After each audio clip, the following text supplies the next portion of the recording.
Our speaker was 3 hours away, so 6-hour road trip in the weather. So we called that off. I'm going to bring Ron up to do the leading for our first speaker. So please help us welcome Ron. My name is Ron. I'm alcoholic. I'm not your speaker. You know, the whole premise of this group is to bring an out-of-town speaker in every week so you never get bored. It's always something exciting and something different to hear. But one week a year, usually we get something like this, like a snow blizzard. And honestly, I didn't expect anybody to even show up tonight. That's how nasty it was out there. You guys must be pretty desperate alcoholics.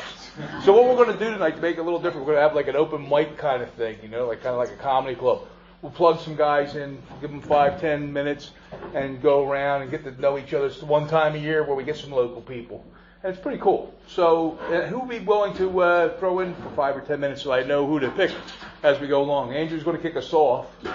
I don't know if he's a real alcoholic, but we'll listen.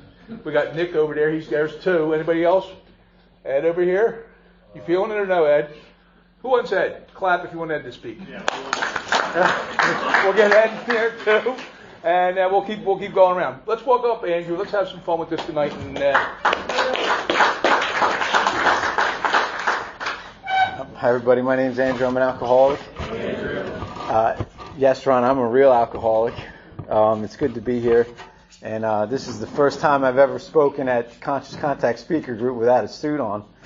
So, and it's also the first time I've ever spoken that Ron's not going to clap. But it's because he's physically unable. And it's funny, you know, COVID decimated a lot of AA meetings out there. My home group is a Lambertville Legacy group. We meet Tuesday night at 9 p.m. And I'm putting that out there because if anybody's in the area for whatever reason at 9 p.m. On a Tuesday night in Lambertville and that's an hour to kill, we'd love to have you and we'd love to welcome you. And I was thinking about a chapter in the book that they wrote that, so I got sober June 12th, 1997. I came into AA. When I came into AA, you could say the house of AA was already built. You know, there's thousands of meetings I could pick from. I was in Center City, Philadelphia at the time, and there's thousands of meetings you can go to. And nowadays, you got to really look into what's going on and where's it going on and has it opened up again. And we were talking about this at my home group the other day, and it made me think of a chapter in the Big Book, you know, because the Big Book was written obviously between 37 and 39, released to the world, of about 100 alcoholics who had taken a path and they had taken some actions and they were able to find a power that relieved them of the restlessness and irritability and discontent I feel when I don't have a drink in me. There was 100 people who found an answer. And then those 100 people sent this book out and there was no meetings anywhere. There was no fellowship. You know, they were doing AA through the mail, and the pioneering stories in the back of the book talk about the first people who started AA in Chicago, the first woman in AA, the first person who started AA in Philadelphia, you know, one of my favorite stories. And it was at 13th and Pine, actually, they started a meeting. At any rate, so the chapter, A Vision for You, didn't really apply to me when I got sober because while they say some things that I learned from, A Vision for You didn't apply to me because I came into a fellowship that was already built, right? But a fellowship, the Vision for You is about how to build a fellowship, you know, and I started reading that chapter very differently during COVID, you know, and I had to find a meeting that was dying and I had to show up to that meeting, even though there was only 3 or 4 of us, and I had to serve that meeting like my life depended on it, you know, with the Vision for You right in my head the whole time, you know. I had to rebuild the fellowship I crave, you know what I mean? I had to let a group form around me, you know. I had to avail myself of the group. You know, I don't want to. Ron said there'd be multiple speakers. I didn't know if he meant multiple 1-hour speakers, but I'm assuming he wants me to speak for 10 minutes. So I'm going to wrap it up soon. But you know, I love to tell the quick version of my story that I got sober really young, and I came from a good household, and I lived in Bordentown before moving to Philadelphia. That's over in Jersey, and I picked up a drink, and it did something for me that nothing else did for me. You know, the only thing that ever did for me what alcohol used to do for me was my 5th amends. I'll get to that in a second, but I got a reaction from alcohol that was so outstanding, like I mistakenly associated with God. And I went through a journey of going through AA, hitting, crashing rock bottom, you know, robbing shorehouses, living in the backseat of a car, doing alcohol and all sorts of other types of alcohol, and past the point when I wanted to stop, past the point when it was doing for me at the end what it used to do for me in the beginning, which was like relieve me of all fear, care, anxiety, guilt, and most of all like insecurity around other people. Alcohol just did this thing for me. It was the key. It opened it up, and like I would feel like I fit in wherever I was at. And it stopped doing that for a long time. My life was a wreck. I was 97 pounds, had a bleeding stomach ulcer. I was totally anemic. My teeth were falling out. My hair was down to here. And I hadn't seen my mother in 9 months because I physically assaulted her, had to be removed from my house. I wasn't allowed on the property, had restraining orders and all sorts of fun stuff. And finally got arrested for robbing a house. And I totally was ready to surrender. I didn't really know what that meant, but I had a moment of clarity where this cop said, you can let me search your car and sign this consent form, or I can just put, I'm going to lock you up anyway, and then I'll search you 2 days later. I'm like, if I sign it, can you help me get into a detox? He said, I'll see what I could do. And I said, let's do this. I'm going to go get myself in a detox. I go, get cleaned up. And I did it, and I had no idea what I was listening to. This is 97. I was very mocus, as they say. And I had no idea what I was hearing, but I was in a rehab. It's anybody's guess what you're going to hear in a rehab. You know what I mean? It's anybody's guess whether anybody in a rehab knows what a real alcoholic suffers from. Luckily, for me, I went through the AA circuit. I ended up in Trenton, New Jersey, in my sponsor's basement in a bunk bed, which is a great place to be if you're new in recovery. A bunk bed. You're in the right spot. And I started going to AA meetings, the Allen Club. I don't know what I heard, but I definitely knew that once I stopped putting alcohol down, the effects, I got a haircut, I started gaining weight. They put me on iron pills, I did exercise with the rubber bands, in rehab. I started to feel I started to feel blood flowing again, had a dentist appointment,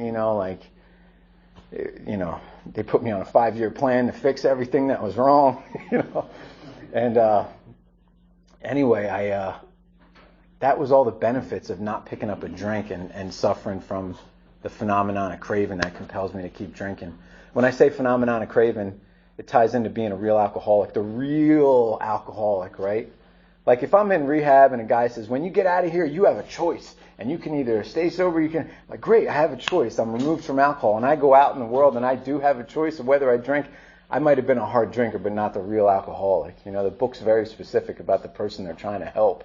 And that person's me, right? Because when I pick up my first drink, if I can't get my second one, I feel like I'm drowning. They call that the phenomenon of craving. Normal people don't get that. I heard a woman in an AA meeting say, yeah, my phenomenon of craving, I relate it when I pick up a drink. If I can't have my third or my fourth, it feels like I'm drowning. I know what that is. I would take 1 or 2 drinks, and then it was at a point, and I heard this in a meeting, and I almost jumped out of my seat because I was like, that's how I drank. If there's not enough for me to get there, I'm not going to start. And I've done that. I've abstained from drinking when I knew there was only 2 6-packs of Killians, or there was only 7 tall boys. It wasn't going to be enough. I'm not even going to go there. And that's how I drank. I drank for that effect. And I had to drink beyond the point where the craving would make me feel like I was drowning. Anyway, so when I was removed from alcohol and removed from the effects of doing all that, you start to get the cash and prizes. And more about alcoholism, they call that a beginning. Like the guy who his family was reassembled and he got his job back. That was a beginning. Right? I was working for that stuff, I was white knuckling it for that stuff. I had no idea what I suffered from. And anyway, I got some cash and prizes, went back to school, and then at the end of the day, after 3 years of trying to just not drink, I wind up trying to take my own life. And I didn't really know what I suffered from. And I had that beautiful moment that happens to most people in AA. I met a sponsor. At that exact moment when I was at my bottom, I was demoralized. Not only because the suicide attempt was embarrassing, but I had no answer, right? The cash and prizes, I knew people were looking at me and they were saying you're doing great, and they had no idea that I wasn't feeling great. And this guy knew all that stuff about what was going on. This guy knew what my internal landscape was going on. He knew that I was spiritually mangled, even though I was fighting like hell to make it look good. I was fighting like hell to make it look good. And he said, I get it. He said, I get it. You're the real alcoholic, you know. He said, alcoholism is an unrecognized spiritual need, you know. And he said that the same way that Dr. Young couldn't tell Roland that information, the same way I couldn't hear that in rehab. Hearing that alcoholism is an unrecognized spiritual need and internalizing that and having that be part of who I am requires a journey. And that journey was the one my sponsor took me on. He got me through, taught me how to pray, my first prayer. He taught me how to write an inventory and look at fears and resentments and selfishness and self-centeredness, which he identified was the root of the problem. And I didn't know that because I don't have any experience with any of this stuff. I just took his word for it. But his overall goal was like, you know, an alcoholic with an unrecognized spiritual need requires a massive spiritual, meaningful change. Otherwise, your sobriety will be so effing painful and it will torture you, and you will drink again to preserve your sanity. You will drink again to survive that experience. Do you understand? Alcohol will be your only option to survive sobriety with an unrecognized spiritual need. And man, that was the beginning of a very beautiful, very meaningful psychic change. And when I got through making my amends, I had a moment where I felt like I was in the moment for the first time in my life, here, now. I felt completely unafraid without alcohol, you know? And then I called him and he said, that's temporary. And I'm like, you SOB, you know what I mean? Like you always gotta say the next thing that indicates there's more growth, you know? And he said, we're gonna do 10 and 11. We're gonna get right into it, and then we're gonna talk about putting yourselves in a position to be of service to other people. You know, who can you help next? You know, and then that starts a whole other journey, you know. And I have 24 years of sobriety. The most meaningful journey for me happens in 11 and 12, you know. The stuff that can happen over the long term with a conscious contact is outrageous, you know. Like, and I could talk about all the cash, not the spiritual cash and prizes, you know what I mean? Like, it's the only part of my story that eludes me. How to explain that? It's the only part I can't describe. But anyway, I think I've rabbled on long enough, so I'm going to let Ron bring up his next victim. Thanks for letting me speak. Please welcome Nick. Let's bring him up here. Where'd you steal that nice suit from? Kmart. My name's Nick. I'm an alcoholic.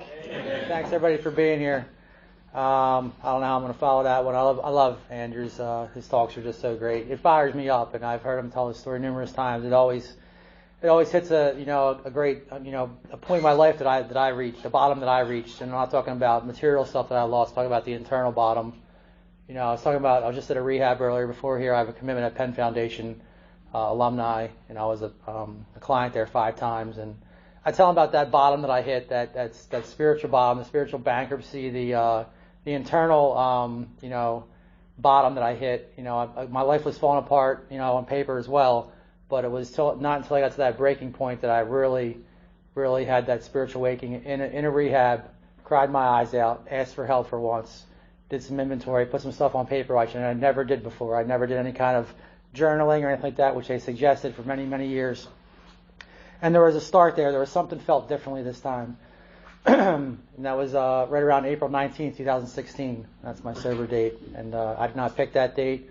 God saw fit that I got myself into a rehab and got physically separated. I could not separate myself. I did not trust myself. I've tried it. I tried detoxing from a family's couch, friends' basements. I always, if I had access to money or a way to get it, I was getting it. So I had to basically lock myself away.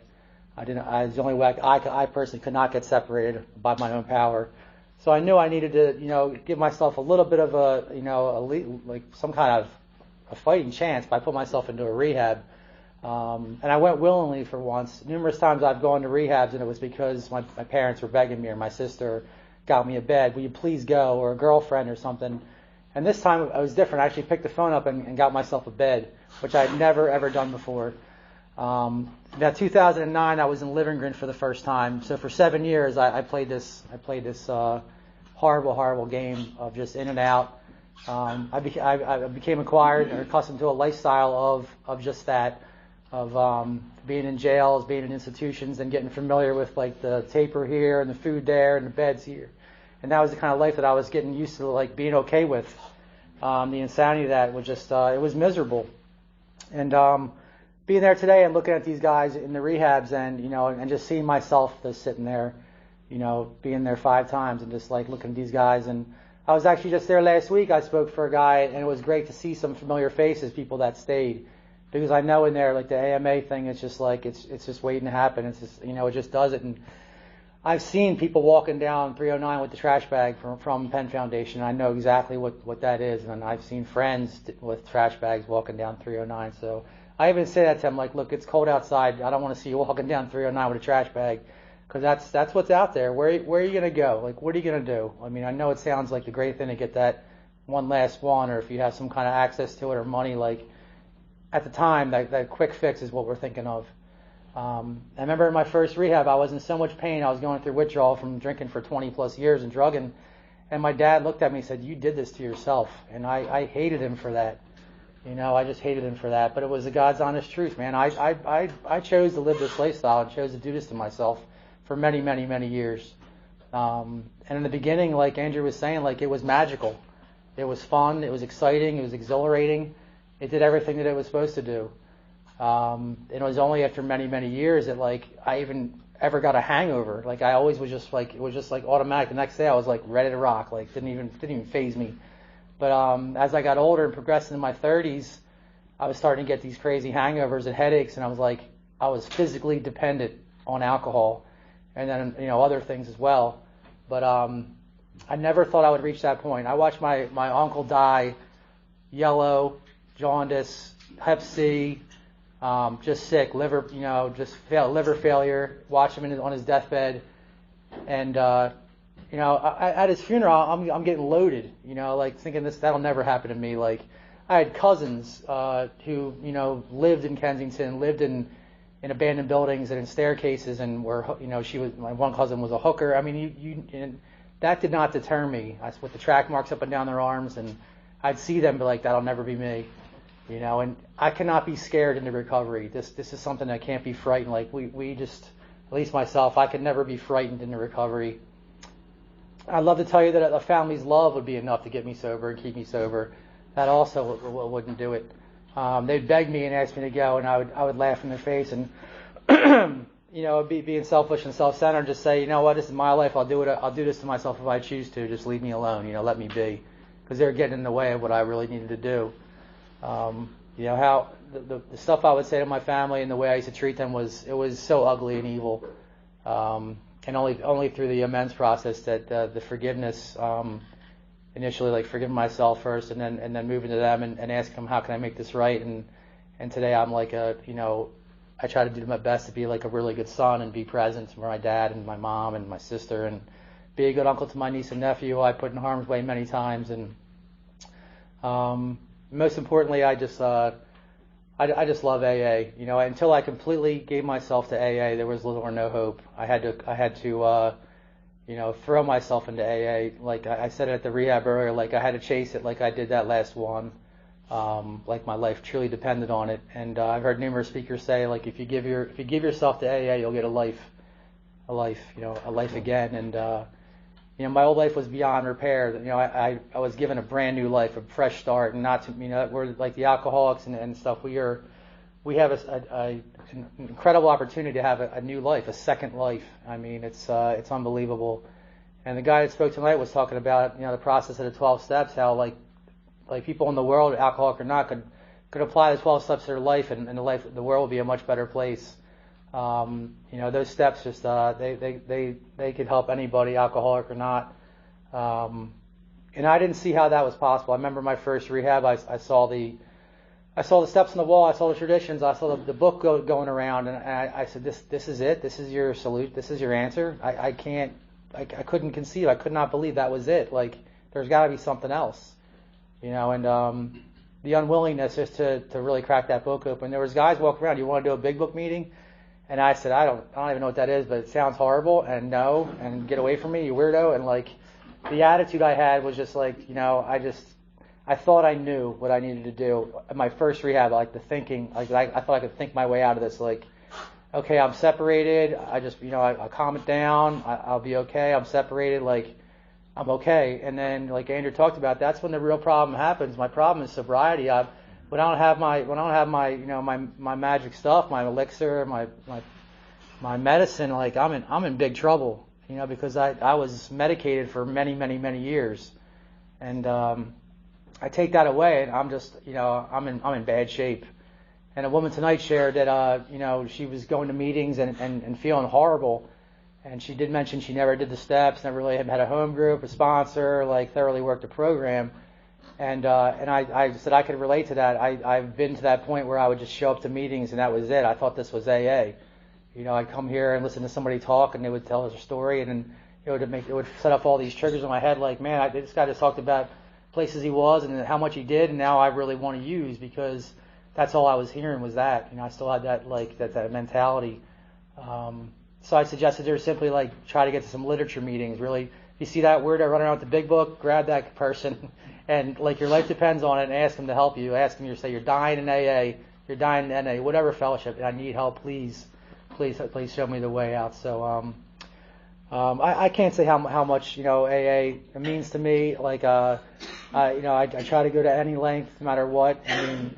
I'll do whatever is asked of me in AA because I know my life depends on it, and it feels good. Dr. Bob said it's a sense of duty, it's a pleasure, and this ensures my sobriety by doing service, and being helpful to others. So,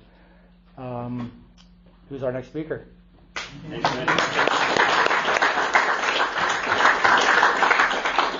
Some great speakers. How about a woman over here? One of those two? No? Come on. Yeah. There you go. Hi, I'm Michelle. I'm an alcoholic. Wow, this is weird. Okay. So I've done the AA thing off and on for ever, and I recently, I was one of those people that thought that I could do it without a program. I could just be sober. I could just choose to stop. As if I have that kind of willpower or something. I don't know who the hell I was trying to kid.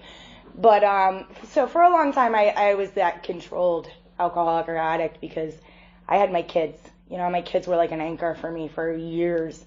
And now my kids are grown. My kids are adults, and I'm a grandma.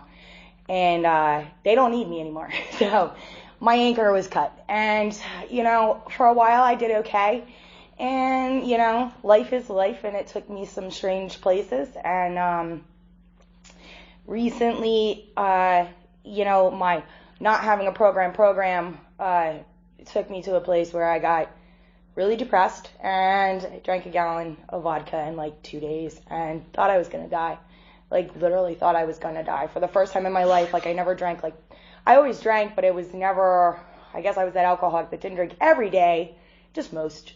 And I never got up in the morning with the shakes or, maybe I might be a little shaky after a long night, but, nothing that some food and some water couldn't cure. But this time, I literally took it to a place where I terrified myself. I really thought I was going to die. And that's never happened to me before. So things got really real really fast. And I realized that I just couldn't keep going on like this anymore. So, I never thought that I would actually get a sponsor and do this whole thing, like you said, or whoever was just talking about it.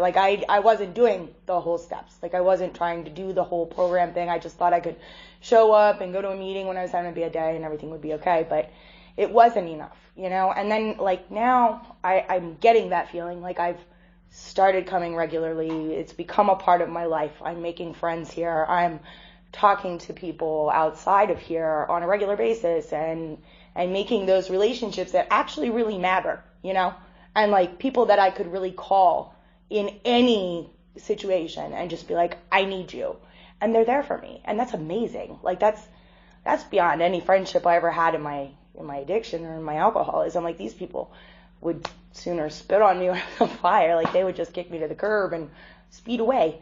So now I've got these people that, like, are real friends, and they're not judgmental, and they're, like, they'll hear my stories, and they don't think of me as this piece of crap that I thought of myself as, or, you know, like, they're not looking to get anything from me, or they're not asking me. Like, it's just completely different. It's like a real friendship where they actually care about me, and it's so foreign and so unusual that sometimes it's a little much, and it scares me, because then I feel like now I really have to be a part of this. Like, I'm responsible for this relationship. This friendship is now in my court, and I have to participate. And that means participating all the time, not just when I feel like it or when I need something from them, but participating every day. And it's great. I can't even imagine. Like, before I thought that this would be something difficult for me, but I actually look forward to it. And I never thought that this would be like what I would choose to do for a social thing. But this is now my social life. Like, I go to a meeting. Oh, hey, it's Saturday night. Let's go to the meeting. And, you know, and I'm excited about it. I'm happy to go. And, you know, it's only been a few weeks since that point, but I already have, like, this whole new hope and this new sense of purpose and this new, like, I am a caretaker. My kids leaving was probably damn near killed me. You know, being a mother, it's very easy to fall into that. I got to take care of them. I got to do whatever it takes to take care of them. And when they're gone, that empty nest syndrome is real. Okay. And having 3 sons, I was very busy. And then it was just like all of a sudden one day, click, gone. Like, what the hell do I do with all this time? And like, there's nobody to take care of. But now, like, you know, and that's where I'm crazy enough, is I'm going to school for human services, an addictions concentration. And, you know, chose that as what I want to do because I want to help people. And, you know, the only way I can help anybody is if I just keep myself together. And so I guess these rooms gave me a whole new sense of purpose after my kids were gone.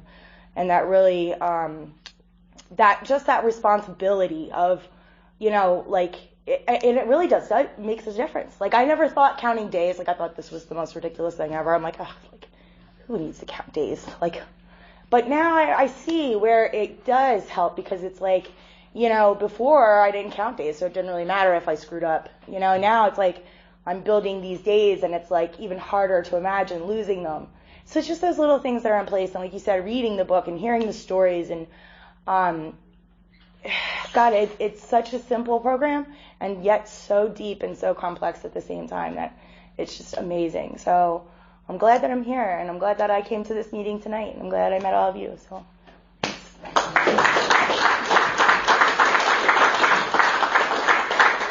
Pretty good. Mr. Jason, what do you think? We got a couple. There you go. Let's welcome Jason.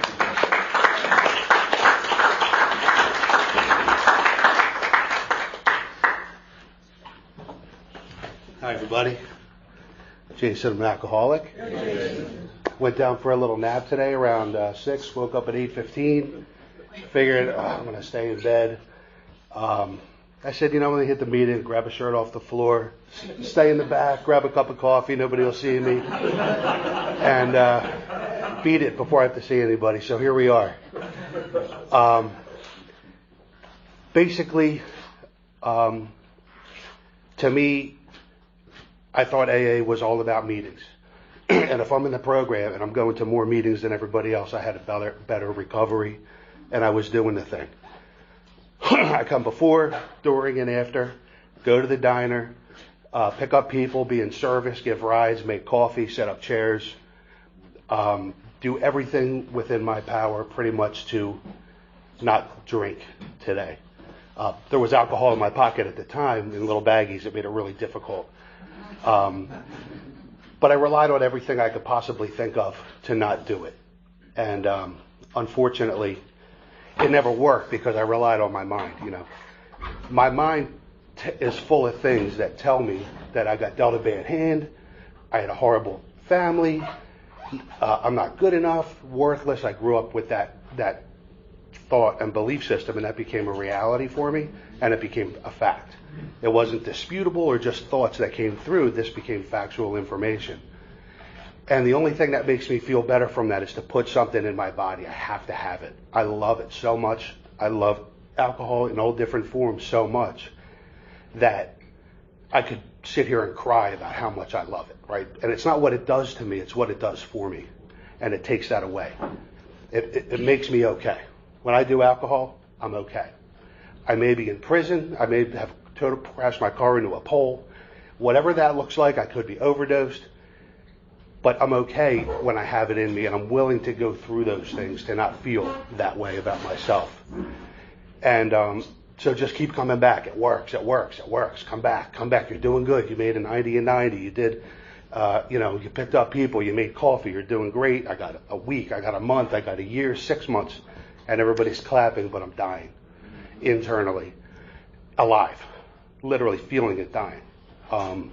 And trying to figure out a way to make that happen without making a mess. So I remember coming to this fellowship. I was with a different group of beautiful people and came to this fellowship and met a gentleman who is in this room, and I got out of treatment on my first day out after being in the program for about 8 years. And he said the same thing that another gentleman was sharing. He says, hey, you want to, I got in a meeting, it was a Friday night beginner meeting. Everybody knew Jason, alcoholic, I had one day. Congratulations. So he comes out after the meeting and says, hey, you want to go to the big book? You want to do a big book? You want to check it out? I'm like, that don't look that big to me. It's a little book like that. It's not a big book at all. What are you talking about? He says, yeah, we read the book here. I'm like, nah, that's cool. He says, well, what else are you doing? Remember that, Ron? I was like, nothing, I guess. He's like, come on, we'll go read the book. I'm like, okay. Sit in a library with another dude, and man, so we have 3 men sitting in a library reading a book. I'm like, what is happening here? I did not sign up for this. This is so weird. But I do remember feeling something in that room. There was some sort of energy circulating, and something was different. It wasn't a meeting to me. It was something. And, I ended up hooking up with my getting my sponsor delivered to me. It wasn't my choice. It was sent to me. And this was a sponsor that took me through the book line by line, page by page. And, all I hear is Charlie Brown's teacher, really. Want, turn the page. I'm like, okay. We get to a certain page, and it's like, bam! He says, the bedevilments. I'm like, oh, God, what is it, like the Old Testament or like some weird biblical? It says you were a prey to misery and depression. I'm like, yes. Worthlessness, full of fear, couldn't make a living. I'm like, that's what I'm talking about. That's what I have. I know that's me because I live that every day. It's not about what I put in my body. You know what I mean? It's not about how much I do or how much I don't do. It's about the way I feel and the way I think about myself. And I can't change that because everybody else is screwed up, right? It's the parents. They did it. It's the bullies, the bosses, the whole list. I remember I did a 4-step. My sponsor says, okay, we're going to make a list of resentments. I said, okay. He says, be real thorough, though. Like, real thorough. I'm like, real thorough? Okay. I come back with like 150 people. He's like, okay, that's a little too much thorough. So we're going to scale that back a little bit to like 10. I thought you said thorough, bro. So basically for me with this program, it has shown me that everybody else doesn't have to change for me to be okay. The only person that has to change for me to be okay is me. I don't need a new childhood. I don't need new parents. I don't need new friends. I don't need new jobs. What I need is to change me. And that was like the big awakening for myself. But how, right? And this book and these steps give me step-by-step, line-by-line instructions on what to do and how to do it. And it also says on one of the pages it kind of sucks a little bit. Like, it's not that fun. It's not that great. Like, it's a little uncomfortable at times. But guess what? Nothing is anywhere near as uncomfortable as the existence before that book, sober or not. So all I can say is to see the world differently and to be able to forgive people that wronged me. But then I realized they didn't even do anything wrong. They did nothing wrong. Like, I thought they did something wrong because I was basing my thoughts on an internal fear that was already there. So when something happened, I said, you did that to me. Like, how could you hit my spot? How could you do that to me? It's nothing about me. That's my self-centeredness, selfishness. It's all about me. And when I learn about that and go through this program, for me, understand it has nothing to do with me. Everybody's on, you said it a million times wrong. Everybody's just being themselves. Everybody's just being themselves and doing their own thing. And it's just a different, it's like you put on a new pair of glasses. You know, the world is different. The world is a good place. I know that for a fact, but I could never see that without this book. It would be impossible. It would be impossible. So I put the weight on too a little bit, thank God, you know, so that was good. But the world is such a beautiful place because I don't have to worry and go around being pissed off every single day at every single person and miserable and turning it inward to myself. That is not reality. That is a sick mind that's broken, and not because I'm a bad person or I'm stupid. I just have an illness that came, whether it came from birth or from life or whatever caused it, it came, and I have it. And as soon as I was willing to do the work, and for me it was after 3 years of sobriety, the pain got great enough that I can't do this anymore. The alcohol was bad, really, really bad, but the sobriety was 100 times worse. And to be able to finally say, oh, I'll take the book, let's do the library, whatever we're doing, and let's do the book. Even though I have no idea what I'm doing, it looks silly and weird and whatever it is, I did it and it worked. And I'm so grateful that I can sleep at night. I don't have to wake up with, you know, nightmares and anxiety, and like life is so good because of this program. Totally. So that's all I got. Thanks for letting me share.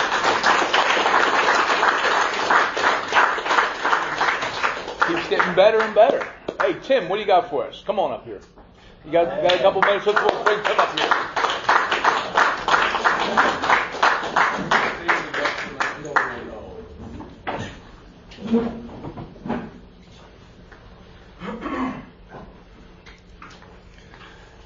Good evening, everybody. My name is Tim, and I am an alcoholic. If you don't mind, I'd just like to offer a prayer real quick. God, we miss you. God, we miss you so much. It's more than our hearts can bear. We're very lonely without you, and we want to come home to you. Thank you for the complete defeat. Thank you for the pain of the downward spiral. Thank you for bringing us together in the path to seeking you. Thank you for be able to show others how to get to know you. And may we all live in the present moment with you. Amen. I say that prayer because it reminds me why I'm here.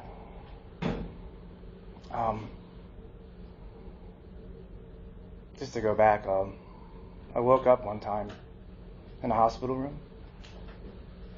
I had just tried to kill myself. And my mom was kneeling next to me with that face. You know, that face from your loved ones that they look at you like with confusion and anger and sadness and frustration. And I don't even remember being there and how I got there. I was so drunk. And she was planning my funeral, she told me. I don't think a parent should ever tell a son or a daughter that they're planning their funeral. You know? That's not something we should hear, but that's where alcoholism had taken me. To a place where I wanted to kill myself, but I didn't want to hurt myself in the process. You know? I just think I couldn't go on because I can't stop. Fast forward 15 years later, and I never stopped. That wasn't enough. And one day, I slept for 3 days. If you've ever done this before, ever look in the mirror? Ever just like look at yourself in the mirror? I'm like 150 pounds at the time. Scarecrow. crying up for 3 days. And I said those 3 words that I said to myself over and over and over. What is wrong with me? What's wrong with me? Why can't I stop? Why can't I stop hurting the people I love? Why can't I stop drinking? Why can't I stop drugging? Why can't I stop? And I got on my knees. And in that moment, I screamed to something. I screamed up. Because I've walled myself in. Right? Wall. So I don't have anywhere else to look but up. Right? And I looked up and I screamed to something. And in that moment, God paralyzed the liar in me just long enough to see the truth. I was full of crap. I had run out of myself. Like I ran out of Tim. I'm a musician. I've been given the blessing of being a creative soul. And if you've ever played music before, you're an artist. It's kind of like if you play or you record, or you play on stage, you kind of lose yourself and you find yourself in the same time, in like the same moment. Kind of like something turns off and something turns all on. And I felt in that moment that I felt this presence that I have never felt before, because something turned me off and something turned me on. And it was the power, man. Because the obsession was, I was struck sober. And it's very odd, but I was struck. I was up for 3 days. And I remember getting up. It was very peculiar that obsession was gone. But I knew I needed help. And I think that's that bottom, right? Like, not I need money or a place to stay or a ride or I need help. So I Googled meetings near me. And I lived in Hatfield at the time, so Expect a Miracle group was the first thing that popped up. And I walked into that meeting, and I remember thinking, my head's on fire. This took weeks to get there, by the way. It wasn't like all at once, but I got there. And if you've ever been to Expect a Miracle, there's a driveway that kind of goes down. There's a driveway that goes into this vestibule that goes into the meeting. And I remember walking down, I'm closing my eyes, and I'm full of fear. My head's on fire, but you can't see that. I heard this really strange thing. I heard laughter. And I heard someone hugging someone and saying, "Thank you so much for sending flowers to my grandmother's funeral. That was so kind of you." I thought I was in the wrong place, man. And it made me realize that this is about living. This is about living life. The alcohol is just my solution. But I don't know how to live. I don't know how to show you that I love you. I don't know how to show anything other than what comes out of my mouth. My sponsor always says, if you're the only one talking, you're only going to learn what you already know. And never miss an opportunity to say nothing. So you better chop the wood, carry the water, and start showing up. And I met this beautiful man first day. Because what had happened was, at the first meeting, I sat down. It was the first time I've ever been to AA. I don't have any AA etiquette. I don't know what the big book is. I see these things, these shades full of numbers and power and God, and amends and I just don't know where. But I'm here. I'm not legally mandated. No one brought me here. I found myself with you somehow, And what happened was, you guys did this unbelievable thing. You started talking about how fearful you were when you were out there. You started talking about how you could never stop drinking and never stop using, no matter how many times you tried, and it got worse when you stopped on your own, and you could never stop, and all you did was hurt every single person that you've ever loved, that's ever loved you, and you started talking about how I felt, man. I didn't think anyone knew how I felt. And you guys were saying it. Like you were verbalizing it. But you weren't pointing your finger at me. just sharing your experience. And I got it. And then I thought, think of all the millions of things that every single person, all the millions of things that's happened to every single person in this room to get to that seat where you're sitting at right now. I had nothing to do with that. I had nothing to do with that. So clearly there's a power greater than me, because I have nothing to do with you being here. And that was my come to believe moment, that there's something bigger than this guy. It was beautiful.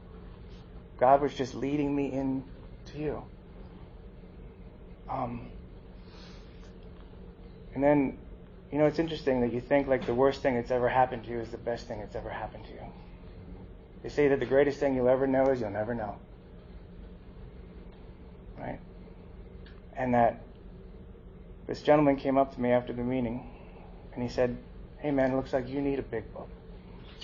It was probably one of the biggest presents I've ever received in my entire life, and I had no idea that he was giving it to me. And then he gave me the second biggest present that anyone would ever give me, his phone number. Give me a call, man. Everything you want is on the other side of fear. And it hit me. I called him next day and I asked him to dance. That's what it feels like, right? You know what I mean? He said yes. Very excited. And in 1 week, that was Monday. By Sunday, I'm knee to knee with this gentleman, reading the black print and the white pages out of that blue book. And the book is like Jumanji. It's like alive, that thing. It comes to where you are. And it started to answer that question experientially. Not in my head, but in my heart. I found out what was wrong with me. Because how do I have a solution if I don't know what the problem is? I'm an alcoholic, man. Threefold disease. Mind, body, and spirit. I have a body that cannot process alcohol, and I have a mind that cannot process reality. Right? And every time I drink and I stop, the mind takes me right back to the drink that I repeat. And I get that craving. I don't know I have a craving till I can't get anymore. Right? And it's a manifestation of a sick spirit. So he said to me, "Tim, you can't think your way into living right. You have to act your way into right living." And we started going through the steps and we're going through the work, and it was like a soul vaccination. One by one, I started to lift, and I started to see you differently, and I started to see the beauty in every single person. Ever been in a meeting all of a sudden, and then the one guy that you always see every week is not there, and you're worried about him? Where'd he go? Where's he at? I barely know him, right? You know what I mean? Like you start feeling for people, and you start feeling for life, and you start to get this compassion. Compassion is comp, which is with, passio, which is pain in Latin. With pain. I can sit with your pain. Right? I can sit with your pain because I get it, man. I understand. Experientially, I understand in my heart. And I just got closer to you, and I got closer to you because what was happening was those steps is like a detachment of the ego, that the ego starts to be dismantled. Because my ego, my disease wants me by myself in a hotel room, away from everybody, and that's its design. So when Carl Jung was working with Roland Hazard, and he was writing those letters to Bill, he talked about that we were looking for a divine connection. And we didn't even know it, because I'm looking everywhere else. I'm looking in her, I'm looking in that bag, I'm looking in that bottle, but what I'm looking for is the divine connection, something we all want connection, right? I want connection, I wanted to be connected. I just had no idea what I was looking for. And I found it. Because of this program. Because of the steps. And it got me real busy. I'm really busy.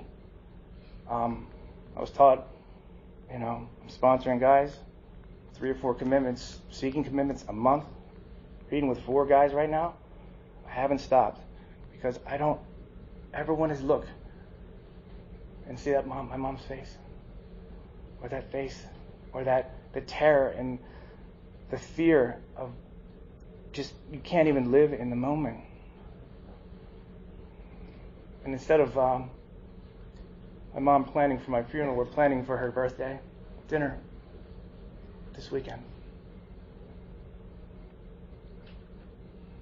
And I can sit here with you, stand here with you in this breath, in this emotion, right here. That's a miracle, man. That's the power. I think that's all I have.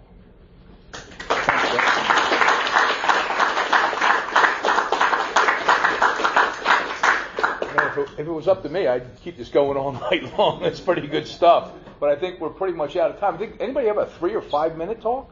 Anybody? There you go. Come on up here real quick. We'll finish up in the last 3. I'll go quick. You guys are breaking me and I never spoke. My name's Justin. I'm an alcoholic. Hey, almost got 3 months, so it's like 2 years or 2 months and 2 years. That'd be nice. 2 months and 27 days. You guys were awesome speaking. I really enjoyed your message that you gave. You shared a lot. I was just sitting over there thinking it's funny that I'm here because I don't have a drinking problem, you know. It's great, you know, I only drank beer, so that was it. Unless I was driving with my kids in the car because I didn't want to stop to go to the bathroom.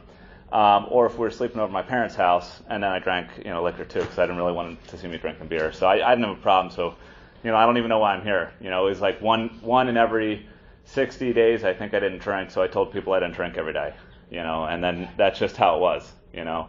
I realized something though. You know, I'll just do my story real quick. We'll have like 2 minutes here. Yeah, it's my first time speaking. Sorry. You know, I had a rough childhood. The cops were over all the time, abuse, stuff like that, everything. You know, I just did that. Got straight into the military. I just asked them to take me anywhere, you know, away from home and stuff like that. At 17, joined the Army. You know, went overseas. You know, went to places.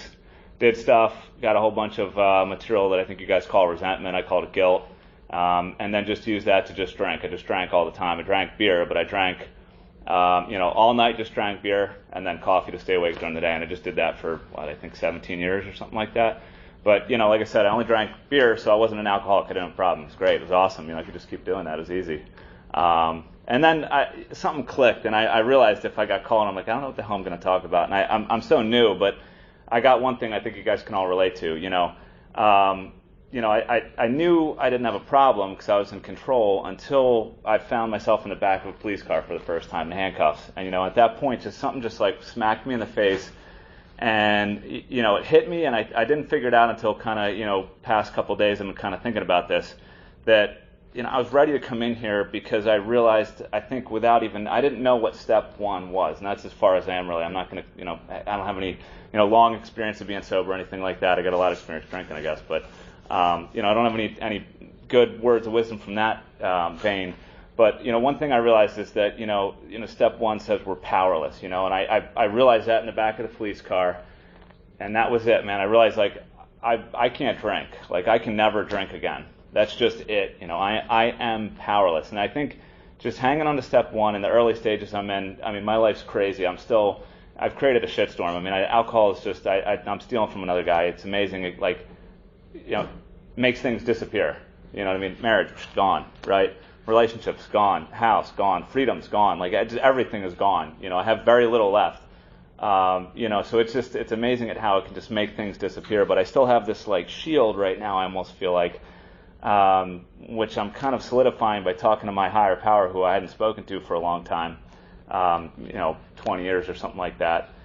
But that I realized that I'm powerless over alcohol, you know, and that's it, man.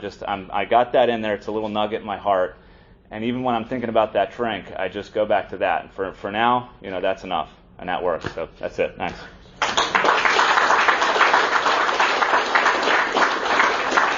Let's thank all our speakers again. Thank you. You know, we ought to do this more often. You know, it's God handles a great meeting, and grab one of these guys if you're struggling or something like that. Ask them to show you some of the things they learned, because that's the whole program. Basically, the people that came before us showed us what they did, right? The people in the book put it down in writing for us to follow. Real simple.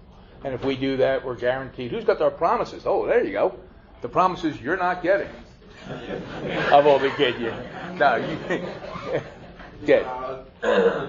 Brian, alcoholic. Hey, Brian. If we are painstaking about this phase of our development, we will be amazed before we are halfway through. We're going to know a new freedom and new happiness. We will not regret the past nor wish to shut the door on it. We will comprehend the word serenity, and we will know peace.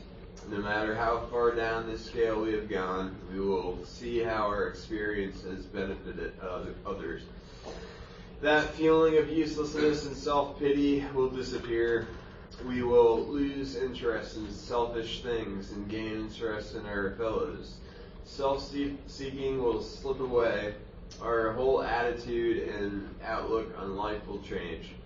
Fear of people and economic insecurity will leave us. We will intuitively know how to handle situations which used to baffle us. We will suddenly realize that God is doing for us what we could not do for ourselves. Are these extravagant promises? We think not. They are being fulfilled among us, sometimes quickly, sometimes slowly. They will always materialize if we will work for them. Great job, Brian. Thank you. Thanks, everybody. We've got a nice way of closing. Take a moment of silence. Stand up. If you care to join us, we'll end with the Lord's Prayer. And don't forget the meeting after the meeting. Next week, we'll be back to normal, whatever normal is. Food, donuts, cronuts, sausages. God, grant me the serenity to accept the things I cannot change, the courage to change the things I can, and the wisdom to know the difference. Thy will. Keep coming back. Thanks again.